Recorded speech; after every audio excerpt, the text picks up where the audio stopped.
প্রিয় শিক্ষার্থীবৃন্দ, আমরা নাউন অ্যান্ড ডিটারমিনারের উপরে গ্রামার ভিত্তিক দুটি ক্লাস সলভ করেছি এবং এরপরে আমাদের কথা ছিল আমরা কোশ্চেন সলভে ঢুকে পড়বো। সো আজকে থেকে আমরা যেটা শুরু করলাম সেটা হচ্ছে এই টপিকের উপরে কোশ্চেন সলভিং।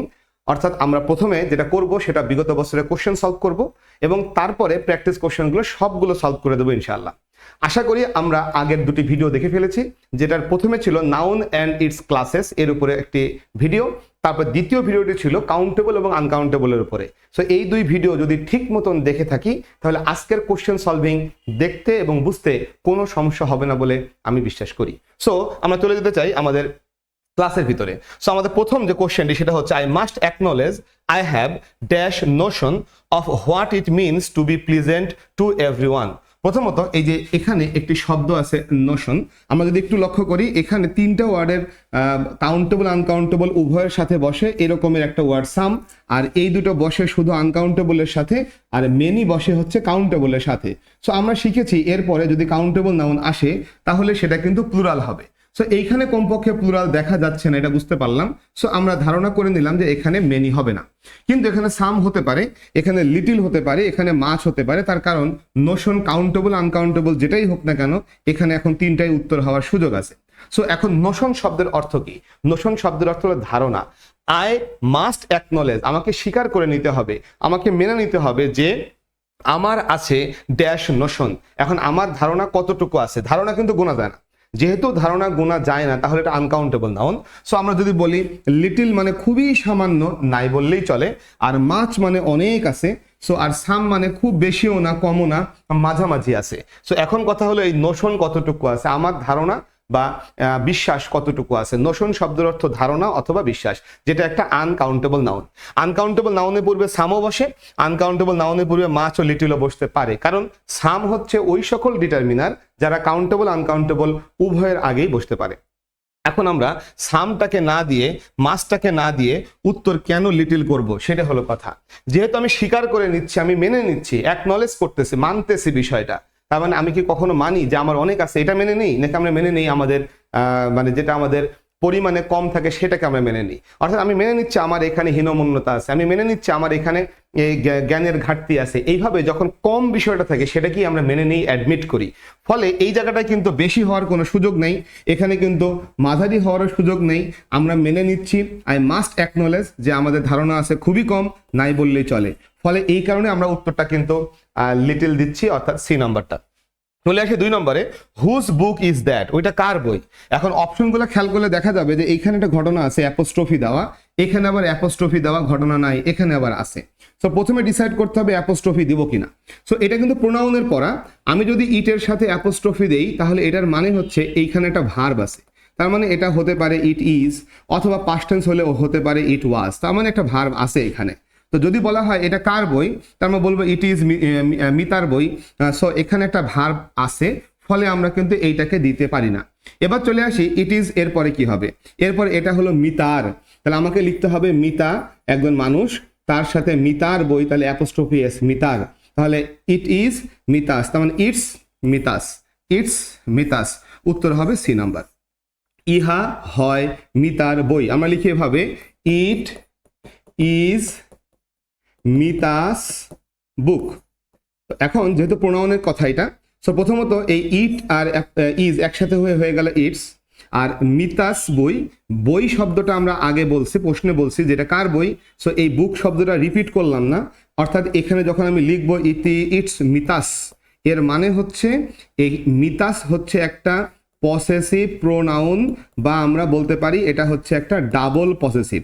যখন আমরা প্রোনাউন পড়বো তখন ডাবল পসেসিভ বা পসেসিভ প্রোনাউন কাকে বলে আমরা শিখব, সেটা দিয়ে আমরা বুঝতে পারলাম নাউনটা আগে বলা আছে বলে এখানে না বললেও চলে, আর ইট আর ইসকে একসাথে মিলে ইট ইজ হয়ে গেল।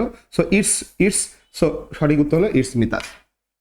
চলে আসে পরেরটা, the noun of the word excite. Excite মানে উত্তেজিত করা, তাহলে এটা নাউন ফর্ম কি হবে? এক্সাইটমেন্ট। বুঝাই যাচ্ছে মেন্ট থাকলে নাউন হয়। আমরা কিন্তু শিখছি ভিডিওগুলো না দেখে শুধু কোশ্চেন সলভ করলে কিন্তু হবে না, কারণ আমি রুলগুলো যেভাবে শিখাই সেটা কোশ্চেন সলভের জন্য সবচেয়ে উপকারী। আর রুলটা যারা ওই পুরো ক্লাসটা ঠিক মতন দেখে তারা হয়তোবা এই কোশ্চেন সলিউশনে আসার আগেই তাদের অনেক সমস্যার সমাধান পেয়ে যায়, শুধুমাত্র আমার গ্রামারের ক্লাসগুলো দেখে। সো এটার মেন কারণ হচ্ছে আমি জানি এই টপিকের উপরে যত কোশ্চেন আছে এগুলো সলভ করতে কোন কোন রুলগুলো লাগবে। এটা এমন না যে একটা XYZ কোচিংয়ের লেকচার শিট, যে কোনো কোচিংয়ের লেকচার শিট সলভ করা যাবে আমি যে রুলগুলো শিখাই, যেভাবে শিখাই এর উপরে ভিত্তি করে। এর মূল কারণ হচ্ছে আমি এই অ্যাডমিশন লাইনে পড়াইতেছি সুদীর্ঘ 20 বছর ধরে। সো এত দিন ধরে পড়াইতেছে এরকমের একজন মানুষ আসলে বাংলাদেশে খুঁজে পাওয়া আসলে একটু বিরল হবে। আছে, নাই একেবারে বলবো না, আমার চেয়েও সিনিয়র আছে হয়তো, বাট সংখ্যাটা খুবই নগণ্য। ফলে এই এতদিন ধরে পড়ানোর বিষয় থেকে আমি জানি যে এই নাউনের উপরে বাজারে প্রচলিত বই, লেকচার শিটে যত কোশ্চেন আছে সবগুলো সলভ করতে পারলেই আমরা এই টপিকের কোশ্চেন পারি বলে গণ্য হবে। আর এর জন্য কি কি রুল, কিভাবে শিখতে হবে, এটাই কিন্তু আমি আমার ক্লাসের ভিতরে দেওয়ার চেষ্টা করি। আশা করি আমাদের ক্লাসগুলো দেখেছেন। না দেখলে আগে ক্লাসটা দেখবেন, গ্রামার ক্লাস, অর্থাৎ পার্ট 1-এ গ্রামার ক্লাস থাকে, তারপরে হচ্ছে পার্ট 2-তে এসে আমরা কোশ্চেন সলভ শুরু করি এবং কোশ্চেন সলভটা কয়েকটা ভাগে ভাগে হয়। এটাই হচ্ছে প্রতিটা টপিকের আমাদের সিস্টেমটা। ওকে, চলে আসি এরপরে। পরবর্তী কোশ্চেন হচ্ছে my aunt who lives in Sylhet is a doctor. আমরা জানি যে যখন অ্যাপোজিটিভ ইউজ হয় তখন সেটা কিন্তু কমা কমার ভিতরে থাকে। সো এখানে my aunt is a doctor এটা হলো একটা ক্লজ, আর হু লিভস ইন সিলেট এইটা হচ্ছে সেই অ্যাপোজিশন হিসেবে ব্যবহৃত ক্লজ। ফলে এইখানে কমা থাকবে এবং ক্লজটা শেষ হলে এখানে কমা থাকবে। এই পুরো ক্লজটা কমার ভিতরে থাকবে। তো এইখানে এসে দেখা গেল কমাটা ঠিক জায়গা মতন বসে নাই, এখানে শুরুতে কমা নাই, এখানে শুরুতে থাকলে শেষে নাই। আর এই কোশ্চেনটাই ছিল সঠিক পাংচুয়েশনের জন্য। নাউনের শিটের ভিতরে পাংচুয়েশনের কোশ্চেন কেন সেটা আমার নিজেরও বোধগম্য হয় নাই। তারপর উত্তরটা হচ্ছে বি নাম্বার। 1.5 মিলিয়ন পিপল, মানে 1.5 মানে 1.5 মিলিয়ন পিপল ড্রাইভ রিক্সা, রিক্সা চালায়, ফর এ লিভিং মানে জীবিকার জন্য 1.5 মিলিয়ন পিপল কি করে, রিক্সা চালায়। প্লাস এর সাথে যুক্ত হচ্ছে 100,000, এর সাথে যুক্ত হচ্ছে 100,000, 100,000 কি যুক্ত হচ্ছে, 100,000 পিপল যুক্ত হচ্ছে। এইখানটায় সেই পিপল কথাটা বলা নেই। যারা ওন করে মানে যারা এই রিক্সাটার মালিক এবং রিপেয়ার করে ওই রিক্সাগুলোকে। আশা করি কথাটা বুঝতে পারছি। এইখানে সরাসরি বলা না থাকলেও আলটিমেটলি এই পিপলকেই বোঝাচ্ছে। আবার বলি, 1.5 মিলিয়ন পিপল রিক্সা চালায় তাদের জীবিকার জন্য, প্লাস 100,000 কয়েকশো হাজার মানুষ কি করে, এইগুলো ওন করে, যারা এগুলো ওন করে অ্যান্ড রিপেয়ার করে ওই রিক্সাগুলো। তার মানে এখানে আসলে এটা কাউন্টেবল বলতেছে। এখন প্রশ্ন হচ্ছে আমার এ ফিউ, শুধু ফিউ এগুলো কাউন্টেবলের সাথে বসে, কিন্তু শুধু লিটিল, এ লিটিল আনকাউন্টেবলের সাথে বসে, ফলে এগুলো উত্তর হতে পারে না। তাহলে উত্তর শুধু ফিউ বা এ ফিউ হবে। এখন লক্ষ্য করি যে জিনিসটা হচ্ছে 100,000 শত হাজার শত সহস্র মানুষ, এটা অবশ্যই শুধু ফিউ না, তাহলে এটা হবে হচ্ছে এ ফিউ 100,000। অল্প কিছু হাজার থাউজেন্ড মানুষ কি করে, এই রিক্সাগুলো ওন করে, মালিক হয় এবং এগুলোকে তারা মেরামত করে বা রিপেয়ার করে। 6 নম্বর কোশ্চেনে চলে আসি, which of the following is not an abstract noun, কোনটা অ্যাবস্ট্রাক্ট নাউন নয়। সো আমরা জানি ফ্যামিলি হচ্ছে একটা কালেকটিভ নাউন, সুতরাং এটা অ্যাবস্ট্রাক্ট নাউন নয়। বাকিগুলো সবই অ্যাবস্ট্রাক্ট নাউন হবে। আমি আর এক্সপ্লানেশনে যেতে চাচ্ছি না, কারণ এইগুলোর উপরে একটা বড় ভিডিওই আছে, আমার একটু কষ্ট করে গ্রুপ থেকে দেখে নিতে হবে। চলে আসি এরপরে।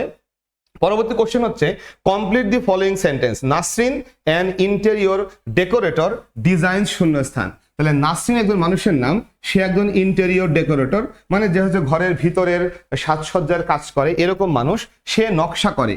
এখন চলে আসলাম অপশনে। আমরা কিন্তু পড়ার সময় পড়েছিলাম লাস্ট ক্লাসে কাউন্টেবল আনকাউন্টেবল পড়ার সময় বলেছিলাম ফার্নিচার একটি আনকাউন্টেবল নাউন। তাহলে প্রথম কথা, আনকাউন্টেবল নাউনকে প্লুরাল করা যাবে না, তাই এটাকে প্রথমত বাদ দিয়ে দিলাম। আনকাউন্টেবল নাউনের পূর্বে দিও বসে না, যদি বসে তাহলে এই ফার্নিচার শব্দের পরে একটা অফ আসতে হবে। এখানে দেখা গেল ফার্নিচার শব্দের পরে অফ আসার কোনো সুযোগই নাই, তাহলে এটাও হলো না। এবার সঠিক উত্তর এ অথবা সি এর মধ্যে পাওয়া যাবে। আমি কি শুধু ফার্নিচার দিব নাকি আমি সাম ফার্নিচার দিব? আমরা জানি সাম কাউন্টেবল আনকাউন্টেবল উভয়ের সাথেই বসতে পারে। এখন লক্ষ্য করি, নাসরিন যেহেতু একজন ইন্টেরিয়র ডেকোরেটর, সে কিন্তু কিছু ফার্নিচারের নকশা করে না, বরং সে হচ্ছে ফার্নিচারের নকশা করে। ইন্টেরিয়র ডেকোরেটরের কাজ কি? ফার্নিচারের নকশা করা, নট কিছু ফার্নিচারের নকশা করা। ফলে আমি এখানে কিছু শব্দটা দিব না, আমি বলবো সে ডিজাইন করে ফার্নিচারের, অর্থাৎ উত্তরটা হবে এ নাম্বার। এই কারণে সাম ফার্নিচার না হয়ে উত্তরটা শুধু ফার্নিচার হলো। আমাদের অনেকের মনেই কিন্তু এরকম প্রশ্ন জাগে যে উত্তর দেওয়া আছে এ, কিন্তু সি হলো না কেন? সিও তো হতে পারতো, যেহেতু আনকাউন্টেবল নাউনের পূর্বে সাম বসতেই পারে, কেন এটা হলো না? আশা করি আমি ব্যাখ্যাগুলো দিতে পারছি। প্রতিটা কোশ্চেনের এভাবে ক্লিয়ার একটি ব্যাখ্যা পাবেন আমাদের এই সলিউশন ক্লাসগুলোতে। চলে এসে 8 নম্বরে, দি এবং অফের মাঝখানে নাউন হবে। আমরা জানি অপশনগুলোর ভিতরে নাউন যেটা আছে সেটা হলো ফার্নিচার, ফলে আমি বলতে পারি এখানে ফার্নিচার ঠিক আছে, কারণ আনকাউন্টেবল নাউনকে প্লুরাল করা যায় না। কিন্তু এইখানটাই ঠিক নাই। কেন ঠিক নাই? কারণ ফার্নিচারকে বহুবচন করা যাবে না, এটা একটা আনকাউন্টেবল নাউন। আর এখানে পিসেসের নিয়মটা শিখছিলাম, a piece of, one piece of, two pieces of, অর্থাৎ এই পিস শব্দটা যেটা PIEC এর পূর্বে এখানটায় একটা সংখ্যা থাকবে এবং তারপরে হচ্ছে হলো অফ আসবে এবং তারপরে সেই আনকাউন্টেবল নাউনটা আসবে। যদি আমি এ দেই তাহলে এ পিস অফ ইনফরমেশন, যদি টু দেই তাহলে কি হবে? Two pieces of information. অর্থাৎ বিষয়টা হচ্ছে এখানে সংখ্যা দিতে হবে, তারপরে পিস বা পিসেস আসবে। যেহেতু এখানে সংখ্যা নাই, শুধু পিসেস, তার মানে এটা সেই স্ট্রাকচারটা মেনটেন করেনি, সো এটা হবে না। আবার এখানে পিসেস দিয়েছে, অফ দেয় নাই, সংখ্যাও দেয় নাই, এটাও হবে না। তাহলে সঠিক উত্তর এ নম্বর ছাড়া হবে না। তাহলে the furniture of the office, অফিসের ফার্নিচার উইল বি সোল্ড, বিক্রয় করা হবে। 9 নম্বর কোশ্চেনটা বেশ মজার একটা question. We take decisions based on some information, decisions এগুলো আছে। প্রথমত আমরা নিশ্চিত হই ইনফরমেশন একটা আনকাউন্টেবল নাউন, সো এইটা নিয়ে আর কোনো কথা হবে না, এটা আনকাউন্টেবল। তার মানে এ নাম্বার এবং ডি নাম্বার প্রথমে বাদ। এখন প্রশ্ন হলো উই টেক ডিসিশনস হবে নাকি উই টেক ডিসিশন হবে? এই ক্ষেত্রে আমি একটা কথা বলি, আমরা কিন্তু যখন রুলের ক্লাসটা শিখিয়েছিলাম তখন ব্যারন-স্টোফেল বইয়ের একটি রুল বলেছিলাম যে ডিসিশন শব্দটা যদি কোনো একটা ঘটনার পরিপ্রেক্ষিতে নেওয়া সিদ্ধান্তকে বোঝায় তাহলে ডিসিশন কাউন্টেবল হবে। কোনো একটা ঘটনার পরিপ্রেক্ষিতে নেওয়া সিদ্ধান্ত কাউন্টেবল, কিন্তু যদি সাধারণভাবে যে কোনো সিদ্ধান্তকে বোঝানো হয় তাহলে ডিসিশন হবে একটি আনকাউন্টেবল নাউন। এক্সাম্পল দিয়েছিলাম, গতকাল কনফারেন্সে 2টি সিদ্ধান্ত নেওয়া হয়েছে, গতকাল মিটিংয়ে 3টি সিদ্ধান্ত নেওয়া হয়েছে। এভাবে যখন মিটিং করে, সভা করে, একটা অনুষ্ঠান করে সেখান থেকে সিদ্ধান্ত নেওয়া হয়, এই অনুষ্ঠানের পরিপ্রেক্ষিতে নেওয়া সিদ্ধান্ত কাউন্টেবল হয়ে যায়। কিন্তু যখন আমি বলি এভাবে যে সিদ্ধান্ত নিলে আগে পিছে ভেবে নেওয়া উচিত, তখন সিদ্ধান্ত হয়ে যায় একটি আনকাউন্টেবল নাউন। তার মানে এটা কোনো ঘটনার পরিপ্রেক্ষিতে সিদ্ধান্ত না, বরং যে কোনো সময় আমি সিদ্ধান্ত নিলেই আমাকে কি করতে হবে? অবশ্যই আগে পিছে ভবিষ্যৎ ভেবে সিদ্ধান্ত নিতে হবে। সো এখন চলে আসি এই বাক্যটা কি বোঝাচ্ছে। আমি আবারও বলি, এই কোশ্চেনটায় সলিউশনে অনেকে অনেক কথা বলেছে। দয়া করে ব্যারন-স্টোফেল বইটা খুলে দেখেন, ওইখানে ডিসিশন শব্দটির কাউন্টেবল এবং আনকাউন্টেবল সম্পর্কে কি বলা আছে, তাহলে আমার কথাটা পরিপূর্ণরূপে বোঝা যাবে। এইখানে ডিসিশন কোনোভাবেই কাউন্টেবল না, এখানে ডিসিশন হচ্ছে আনকাউন্টেবল। কেন? This is present indefinite tense. Present indefinite tense মানে যেটা প্রতিদিন নিয়মিত ঘটে, সাধারণভাবে ঘটে সেটা। আর আমরা জানি ডিসিশন যখন সাধারণভাবে হয় মানে সিদ্ধান্ত নিলে ভেবেচিন্তে নিতে হয়, তার মানে প্রতিদিনের সিদ্ধান্ত, যে কোনো সিদ্ধান্ত, অর্থাৎ প্রেজেন্ট ইনডিফিনিট টেন্স। ওই ক্ষেত্রে আমরা কিন্তু ডিসিশনকে আনকাউন্টেবল ধরি। উত্তর কিন্তু এখানে সি নম্বর হবে ভাই। এইখানে অনেকেই উত্তরটা বি নাম্বার দিয়ে ভুল করতেছে। ডিসিশন কাউন্টেবল নাউন না, ডিসিশন হচ্ছে অর্থের কারণে কখনো কাউন্টেবল হয়, কখনো আনকাউন্টেবল হয়। প্রয়োজন হলে আমি ব্যারন-স্টোফেল বইয়ের স্ক্রিনশট দিয়ে দিতেও রাজি আছি, আশা করি বইটা পড়ে নেবেন। ওকে, এবার চলে আসি এরপরে কোশ্চেন নাম্বার 10-এ চলে আসি। I would like to take you to movie, do you have শূন্যস্থান। অপশনে যে ওয়ার্ডগুলো দেখা যাচ্ছে সেটা হলো ওয়ার্ক।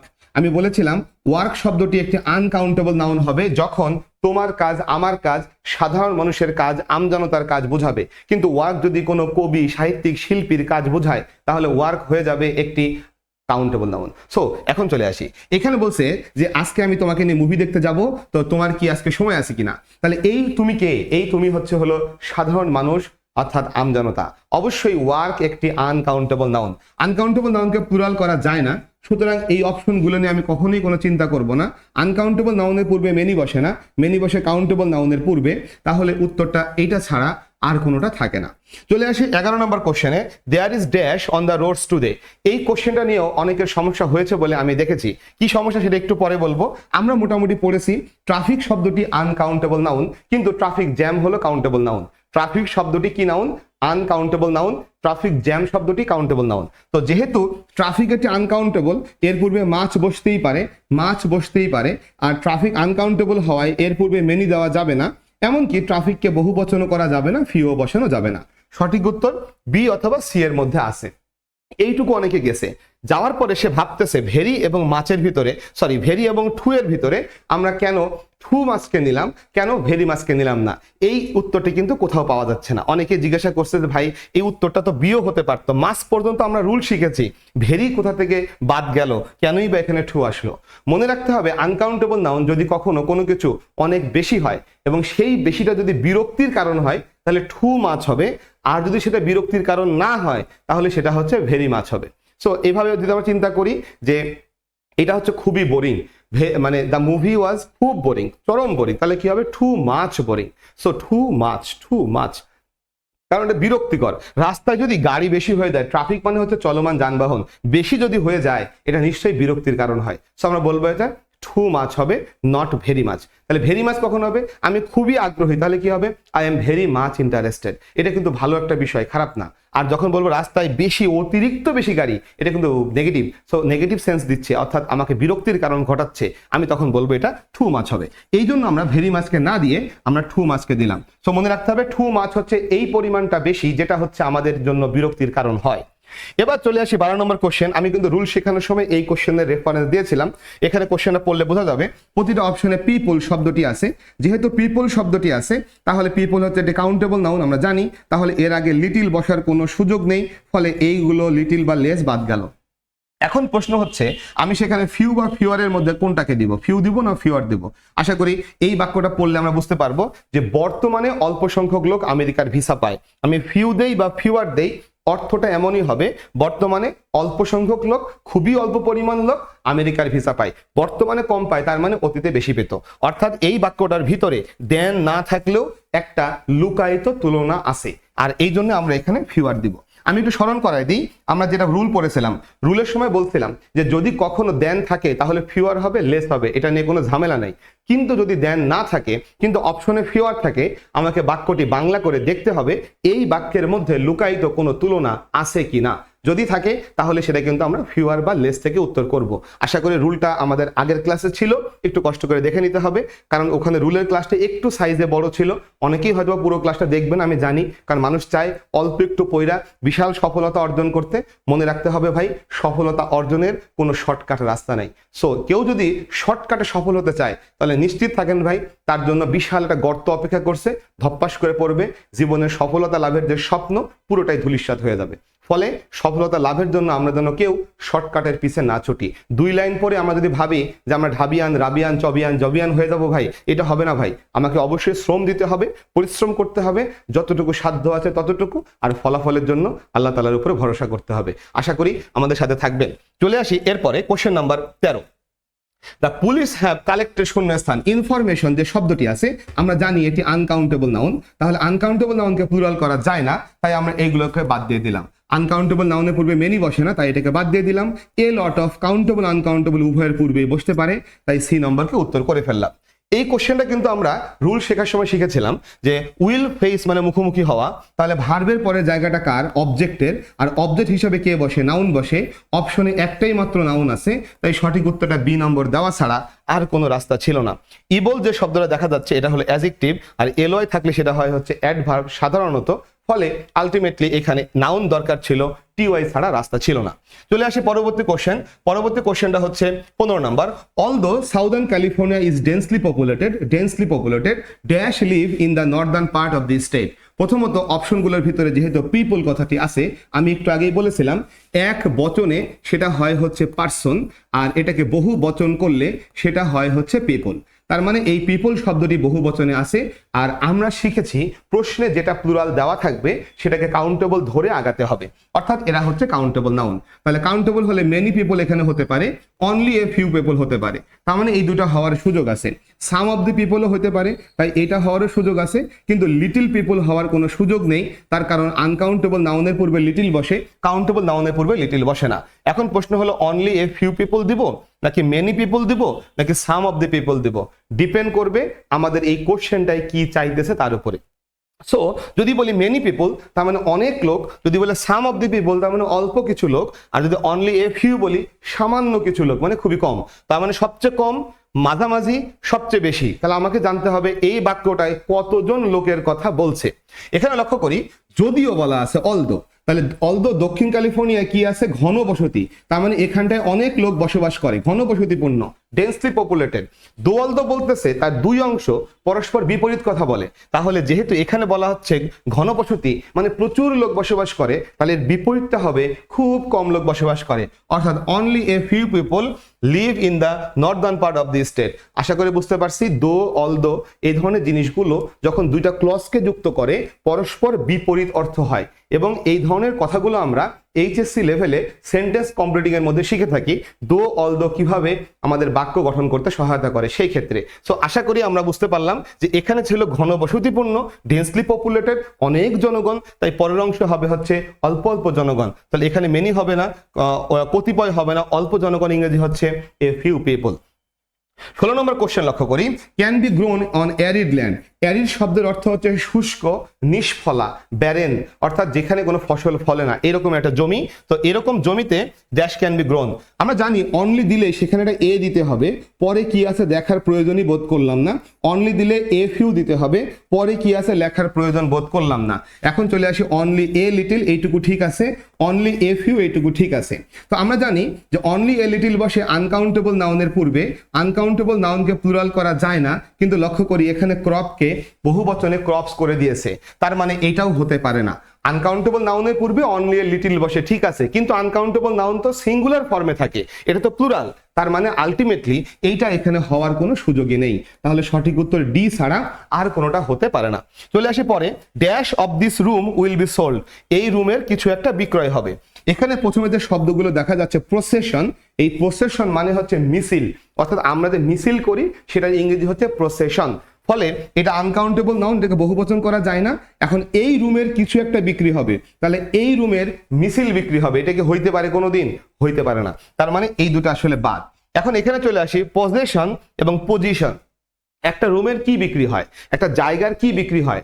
বিক্রি হয় মালিকানা সত্ত্ব, তার অবস্থানটা বিক্রি হয় না, বিক্রি হয় মালিকানার শর্ত, মানে কাগজপত্র, ডিড ডকুমেন্ট, দলিল, এইটা খালি হাত বদল হয়, জায়গাটা বিক্রয় হয় না। যদি পজিশনটা বিক্রি হতো তাহলে মানুষ এসে ওই পজিশনটাকে উঠাই নিয়ে চলে যেত। তাহলে জমি বা জায়গা বা কোনো কক্ষের আমরা কিন্তু পজিশন বিক্রি করতে পারি না, আমরা খালি মালিকানাটা বিক্রি করি, এক মালিক থেকে আর একজন মালিকে দেয়, ওই জিনিসটা ওইখানেই পড়ে থাকে। আশা করে বুঝতেই পারছি এটা পজিশন হবে না, পজেশন হবে। তাহলে এই রুমের পজেশন বিক্রি হবে, এই রুমের মালিকানা সত্ত্ব বিক্রি হবে। চলে আসলাম পরবর্তী কোশ্চেন। পরবর্তী হচ্ছে which of the following is a correct sentence. লক্ষ্য করি দেয়ার দিয়ে যখন বাক্য শুরু হয় তখন ভার্বের পরে থাকে সাবজেক্ট। সো এখানে ভার্ব আছে, পরে হচ্ছে সাবজেক্ট হলে এটা।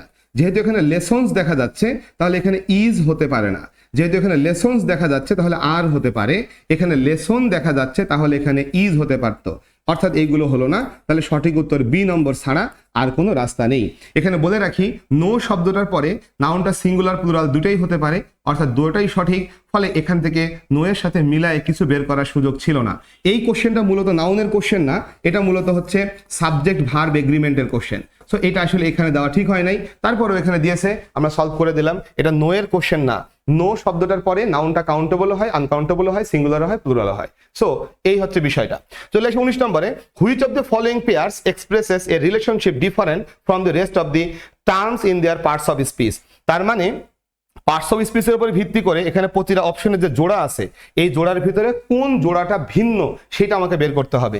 এখানে লক্ষ্য করি কনভিন্স মানে কাউকে কোনো কিছু বোঝানো, এটা একটা ভার্ব। কনভিন্সিং এটা হচ্ছে একটা অ্যাডজেক্টিভ। তারপরে চলে আসি ভ্যারি মানে ভিন্ন হওয়া, এটাও একটা ভার্ব। ভ্যারিয়াস এটা একটা অ্যাডজেক্টিভ। চলে আসি এখানে ফেম এটা একটা নাউন।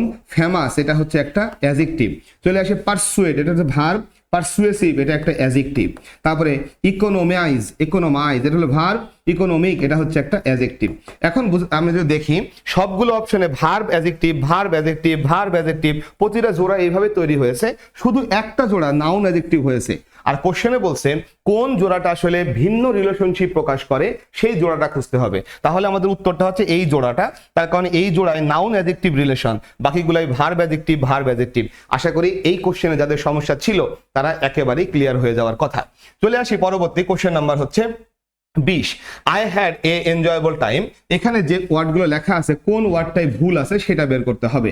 সো এখানে এনজয়েবল শব্দটা ই দিয়ে, তাহলে শুরুতে আসলে এ হওয়ার কথা না, এটা এন হওয়ার কথা, এই জন্য আমাদের এটাই উত্তর। যেহেতু এখানে এ দেওয়া আছে, যেটা ভুল সেটা আমাকে খুঁজতে বলছে, এ ভুল নাকি অ্যাট ভুল নাকি হচ্ছে টাইম ভুল নাকি হচ্ছে লাস্ট ভুল, কোনটা ভুল? আসলে এ ভুল, কারণ এনজয় শব্দের আগে এ বসে না, এন বসে। এবার এখানে চলে আসি, চার্লসের বন্ধু ভালোবাসে বার্নসের কবিতা। লাইনটা পড়লে আমরা মোটামুটি আইডিয়া করতে পারবো, চার্লসের বন্ধু ভালোবাসে বার্নসের কবিতা। সো যেহেতু ভালোবাসে, লক্ষ্য করি চার্লসের বন্ধু থার্ড পারসন সিঙ্গুলার নাম্বার, সবগুলো অপশনে সিঙ্গুলার নাম্বারই আছে, তাহলে আমাদের লাভস হবে প্রথম কথা। এখানে এস বা ইএস হওয়ার সুযোগ নেই, লাভস হবে। তার মানে আমরা প্রথমত সি নম্বর অপশনকে বাদ দিলাম, কারণ ভালোবাসা লাভের সাথে এস বা ইএস যুক্ত হলে অ্যাপোস্ট্রফি হয় না, তাহলে চার্লসের বন্ধু ভালোবাসে। সো এই যে চার্লসের বন্ধু যেহেতু থার্ড পারসন সিঙ্গুলার নাম্বার, তাহলে ভার্বের সাথে এস বা ইএস হবে, ওইখানে তো অ্যাপোস্ট্রফি হয় না, এটা আমরা সবাই জানি, তাহলে এই অপশনটাকে প্রথমে বাদ দিয়ে দিলাম।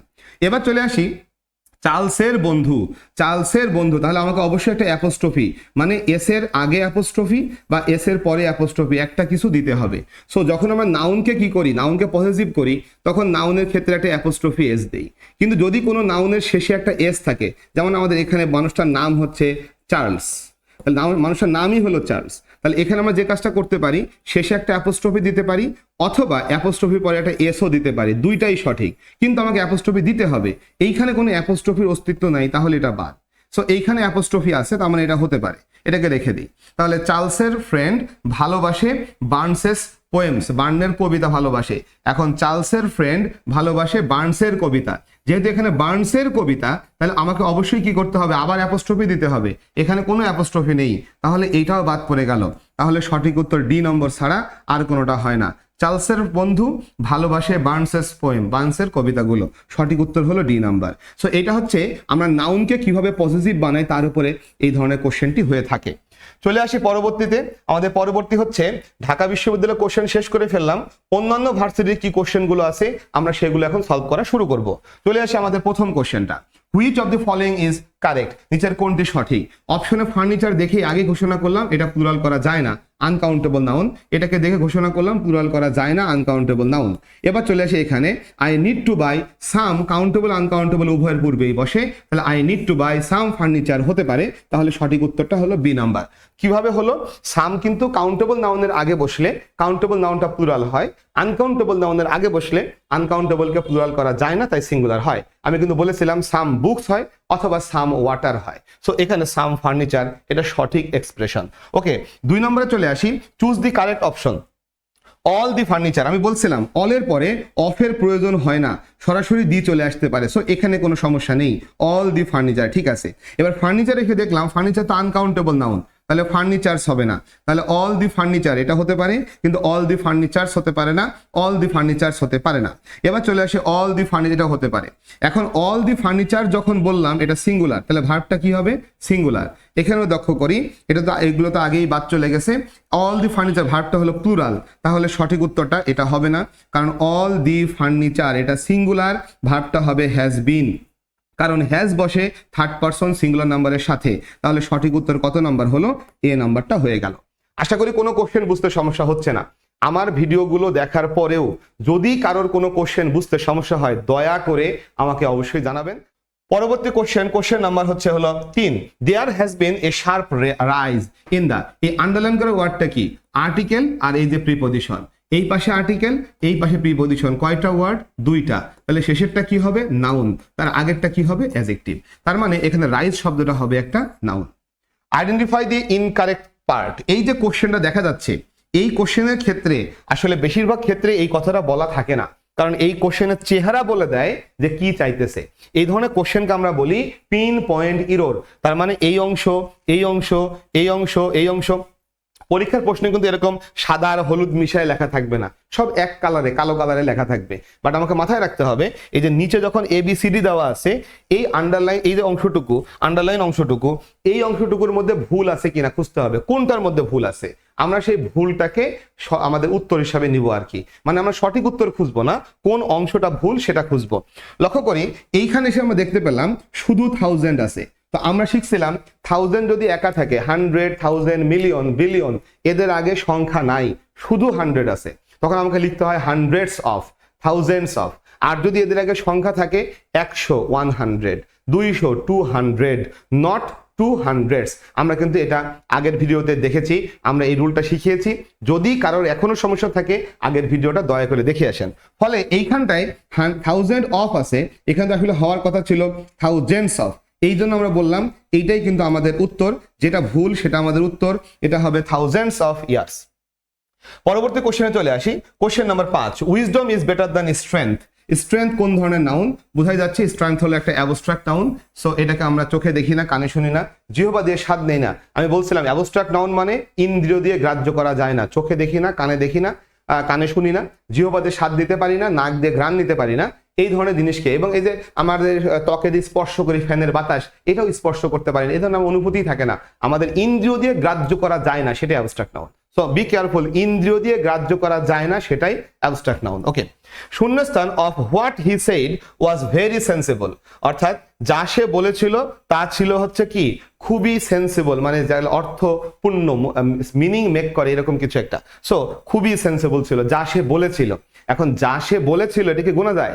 যা সে বলেছিল সেটা গোনা যায় না, তার মানে আলটিমেটলি এটা একটা আনকাউন্টেবল নাউন। তাহলে হোয়াট হি সেড, যা সে বলেছিল তার অনেকটাই ছিল খুবই সেন্সিবল, খুবই সেন্সিবল, খুবই অর্থপূর্ণ, আমাকে অর্থ দিতে পারে এরকম একটা বিষয়। ফলে আমি বলতে পারি এখানে আসলে আনকাউন্টেবল একটা সেন্স দিচ্ছে, কারণ যা সে বলেছিল তার অনেকটাই ছিল sensible.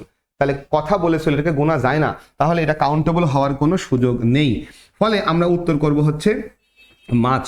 Much of what he said, সে যা বলেছিল তার অনেকটাই ওয়াজ সেন্সিবল। এভরি কেন হলো না? এভরিও বসে কিন্তু কাউন্টেবল নাউনের সিঙ্গুলার ফর্মের আগে, তার কারণ এভরি শব্দের মধ্যে একটা সংখ্যা আছে। এভরি শব্দের বাংলা হচ্ছে প্রত্যেক, আর প্রত্যেক মানে হচ্ছে হলো প্রতি যোগ এক, অর্থাৎ প্রত্যেক শব্দের মধ্যে একটা কি আছে?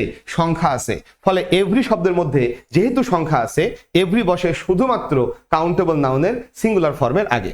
চলে আসি পরবর্তী কোশ্চেন নাম্বার হচ্ছে 7, হুইচ এক্সপ্রেশন ইজ কারেক্ট, কোনটি সঠিক? এই যে ক্যাটেল যে শব্দটি আছে, ক্যাটেল কিন্তু এমনি প্লুরাল, এটাকে আর প্লুরাল করা যায় না। সো ক্যাটেলস হওয়ার সুযোগ নেই। আর ক্যাটেল মানে গবাদি পশু, এটা আবার একটা হয় না, বরং এটা আমরা বলতে পারি হচ্ছে হার্ড হয়। হার্ড শব্দের অর্থ হচ্ছে তৃণভোজী পশুর পাল, আর ক্যাটেল মানে হচ্ছে গবাদি পশু। তাহলে গবাদি পশু যেহেতু তৃণভোজী হয়, তাহলে আমরা এখানে 10 হার্ড অফ ক্যাটেল বলতে পারি। কিন্তু 10 যেহেতু বহু বচন, তাই এখানে হার্ড রাখা যাবে না, আমাকে বলতে হবে 10 হার্ডস। হার্ড মানে হচ্ছে পাল, অফ ক্যাটেল, গবাদি পশুর 10টা পাল, অর্থাৎ এটা একটা কালেকটিভ নাউন। আশা করি আমরা উত্তরটা বুঝতে পারছি। এই ক্যাটেলস হয় না, কারণ ক্যাটেল নিজেই প্লুরাল, এটাকে বহুবচন করা যায় না। 8 নম্বর দেখি, there has been a break through.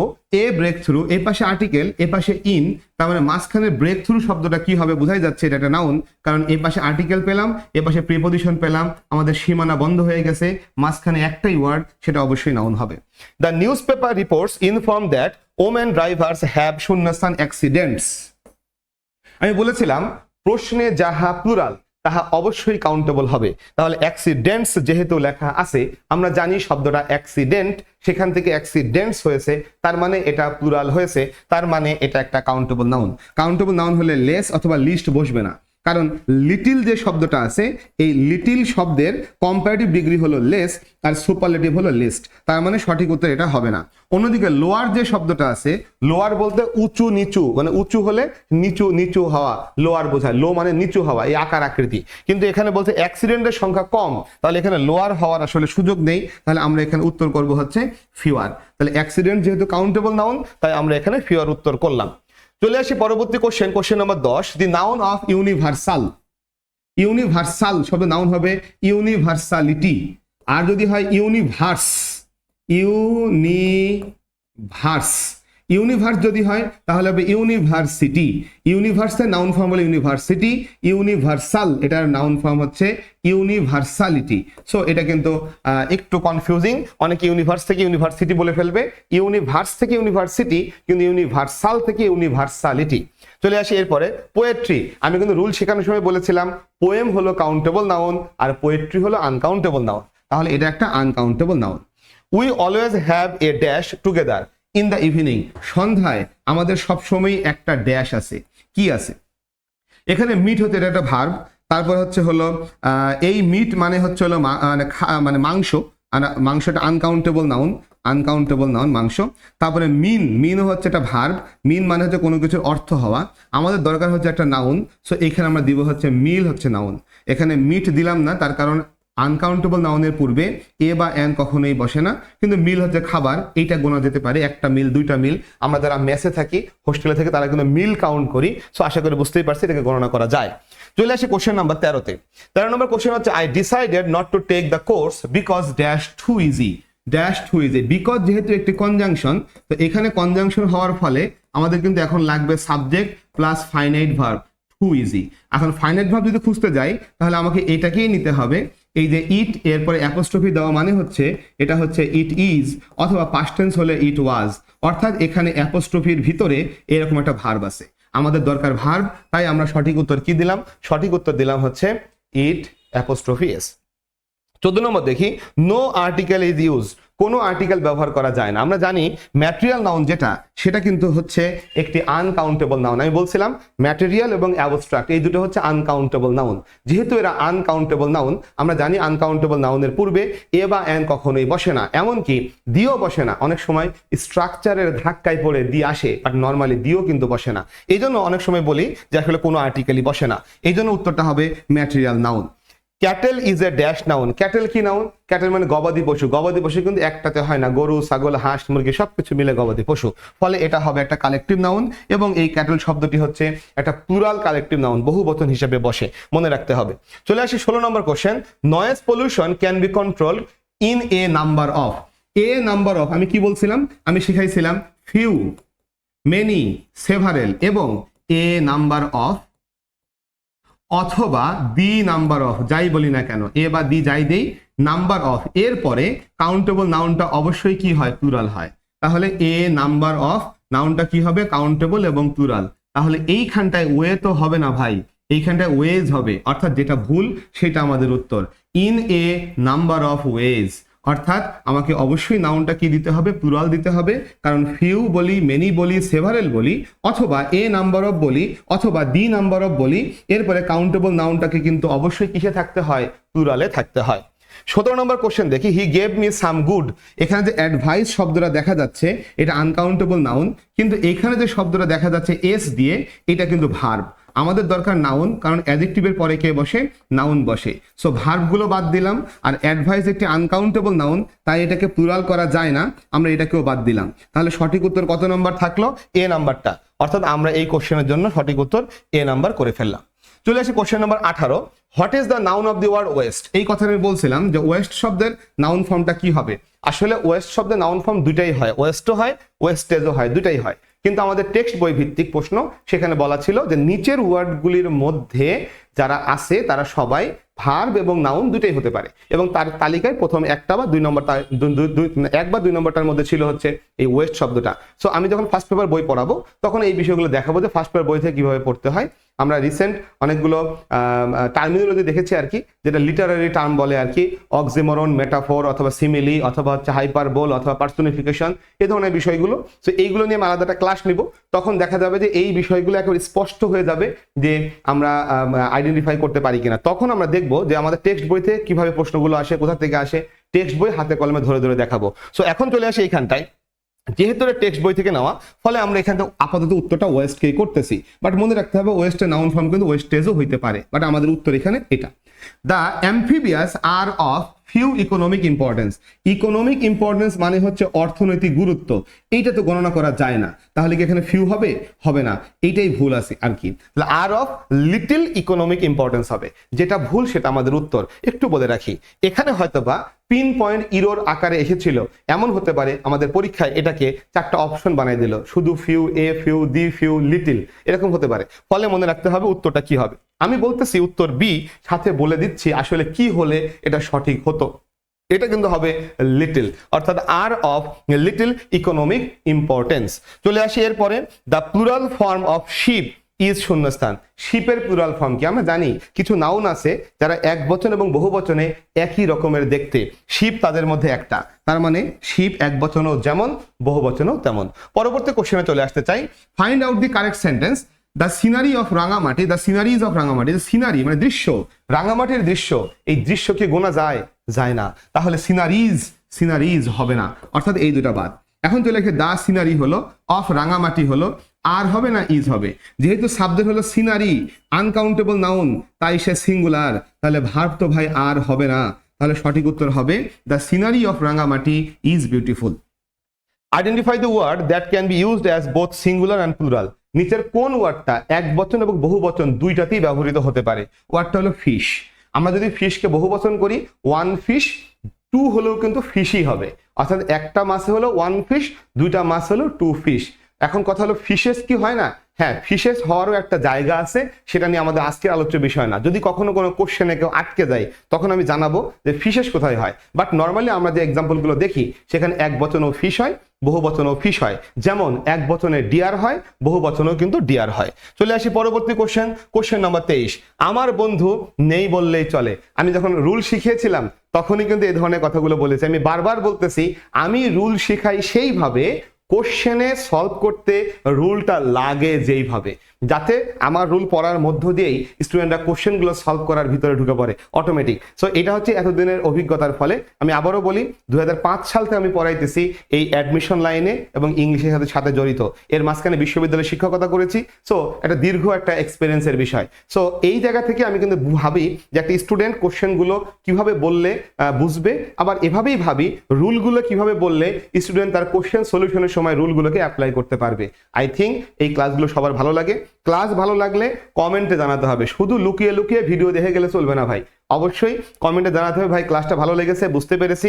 কমপক্ষে একটু থ্যাংক ইউ জানালে তো জানানো দরকার ভাই। এই যে গ্রুপে এতগুলো মেম্বার, কেউ কিন্তু থ্যাংক ইউটাও পর্যন্ত বলানো যায়, ভাই আপনাকে অনেক ধন্যবাদ, আপনি এই করছেন। দুই একজন মানে যেটা বোঝায় আর কি সেটাই, কিন্তু ভিডিও দেখে কিন্তু অনেক মানুষ, প্রায় সবাই ভিডিও দেখে, বাট থ্যাংক ইউ দেয় না কেউ।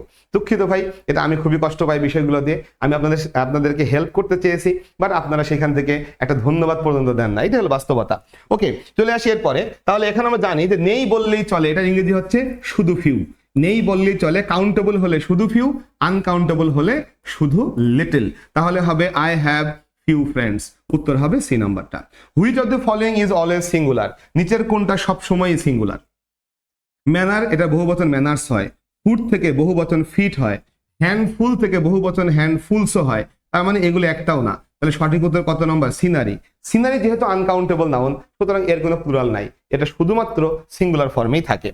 Choose the correct option. He উইয়ার্স A coloured glass. এখন গ্লাস মানে কি? গ্লাস মানে হচ্ছে কাঁচ। তাহলে সে একটা রঙিন কাঁচ পরে। সো কাঁচ পরে না, আসলে সে পরে রঙিন চশমা। তো চশমা না বলে তখন আমি কাঁচ বলতেছি, আসলে এটা রঙিন কাঁচ পরিধান করে, সে চশমা হয় নাই। তাহলে এখানে এ দেওয়া যাবে না। দে বট 3 গ্লাসেস। 3 দিলে গ্লাসেস হলে ভাবতে পারতাম, তাও তো নাই। The house is made of glass. হ্যাঁ, বিল্ডিংটা কাঁচের তৈরি, এটা হতে পারে, কারণ কাঁচ হচ্ছে আনকাউন্টেবল নাউন, সে সিঙ্গুলার ফর্মে থাকতে পারে। এখানে দেখো সে কিনেছে 3টা কাঁচ। কাঁচ 3টা কেনে কেমনে ভাই? 3 পিস কাঁচ কিনতে পারে, কাঁচ তো একটা আনকাউন্টেবল নাউন, সো এখানে 3 হতে পারে না।